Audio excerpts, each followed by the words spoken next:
핵심이론 03 폐기물 파쇄. 폐기물 파쇄 역시 아주 대표적인 그 폐기물의 중간 처리 과정이라고 생각할 수 있고요. 폐기물을 파쇄를 하는 여러 가지 목적 중에 가장 중요한 것이 총 이제 5가지 정도로 좀 요약할 수 있습니다. 우선 폐기물을 잘게 부수면 부피가 줄어들게 되죠. 그래서 부피가 줄어든다는 것이 또한 겉보기 비중, 즉 밀도를 증가시키는 효과를 낼 수 있습니다. 왜냐하면 계속 말씀드리지만 밀도가 이제 부피분의 질량이잖아요. 네. 그래서 이 부피의 값이 줄어듦으로 인해서 상대적으로 질량 값은 동일한 상태가 되면서 밀도 값도 커지게 되겠죠. 네, 그쵸. 이 분모가 줄어드니까. 그래서 밀도가 증가해서 조금 더 효율적으로 폐기물을 처리할 수 있는 효과를 얻을 수 있습니다. 또한 입경의 고른 분포를 유도할 수 있고요.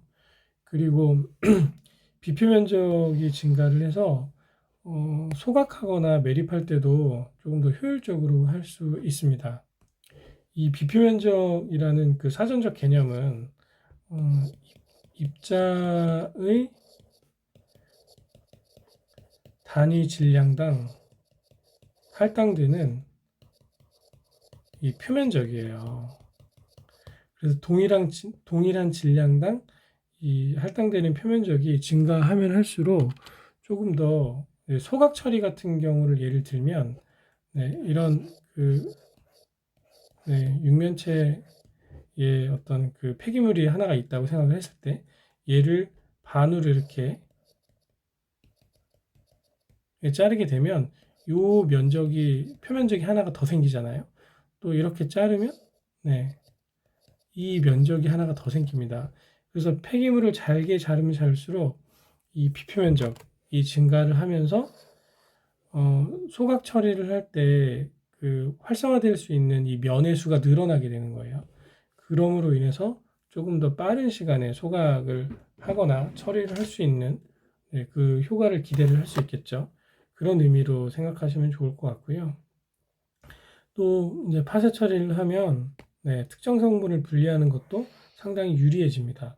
그래서 이 5가지의 파쇄 처리의 목적은 좀 반드시 숙지를 하시고 공부하시면 좋을 것 같습니다. 파쇄의 작용의 그 힘의 원리는 총 3가지인데요. 시험에 매우 많이 나옵니다. 전단작용은 이제 찢는 그 힘에 의한 작용이고요. 압축은 아시겠지만 이제 힘으로 누르는 거죠. 충격은 망치 같은 걸로 이렇게 두드리는 그런 작용을 의미를 해요. 그래서 전단, 압축, 충격, 이게 시험 문제 많이 나와요. 파쇄기는 총 이 4가지 종류가 있습니다. 그래서 그 파쇄의 작용 원리에 의한 뭐 그 전단 파쇄기, 충격 파쇄기, 압축 파쇄기 종류도 이제 한 번씩 시험에 나오니까 좀 숙지를 해두시고 냉각 파쇄기라는 것도 있다고 하네요. 요거는 이제 힘 작용의 원리에 의한 건 아니지만 이런 파쇄기 종류까지 있다라는 것, 요 4가지도 가끔 시험 문제 나오니까 꼭 숙지해 두세요. 그럼 문제를 한번 보시겠습니다. 1번 고형 폐기물의 파쇄 처리 목적이 아닌 것은 특정 성분을 분리하고 겉보기 비중이 증가를 하고 부피가 줄어드니까 밀도가 올라간다고 했죠. 겉보기 비중이 밀도예요. 이게 밀도입니다. 그리고 활성화될 수 있는 표면적이 증가한다. 부식 효과의 방지, 오히려 부식이 더 잘 될 수 있는 효과를 얻을 수도 있죠. 그래서 답은 4번입니다. 2번 다음 중 작용하는 힘에 따른 폐기물의 파쇄 장치의 분류.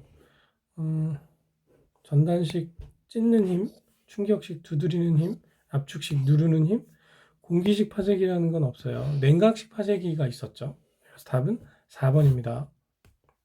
3번 폐기물 파쇄기에 관한 설명 중에 이제 틀린 것은 전단 파쇄기는 이제 찢는 힘을 이용한 파쇄기라고 했죠. 그래서 이제 칼날의 교합으로 폐기물을 찢는다, 자른다 이거 맞습니다.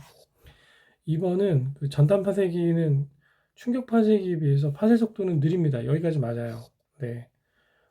그리고 이제 여러 가지 이물질이 혼입이 되었을 때 충격 파쇄기가 오히려 이 전단 파쇄기에 비해서 좀 효율적으로 할 수 있습니다. 왜냐하면 이제 찢어지지 않는 그런 물질이 들어왔을 때 전단 파쇄기가 좀 이것을 파쇄하는 것에 대한 효율이 상대적으로 그렇게 좋지 않을 수 있어요. 충격 파쇄기는 강한 힘으로 때려 부수는 거기 때문에 네, 어떤 이물질이 들어와도 네, 그 파쇄에 대한 효율을 보장할 수 있는 반면에 전단 파쇄기는 그런 부분이 좀 어렵습니다. 그래서 이 뒤에가 틀립니다. 뒤에. 네, 이물질 혼입에 대해서도 효과적이지 못할 수 있습니다. 그 답은 2번입니다. 4번 폐기물 파쇄에 관한 다음 설명 중 가장 거리가 먼 것은 네, 전단식 파쇄기는 칼을 사용한다고 했죠. 맞죠? 그리고 충격식 파쇄기는 대량 처리가 가능하다. 이것도 맞습니다.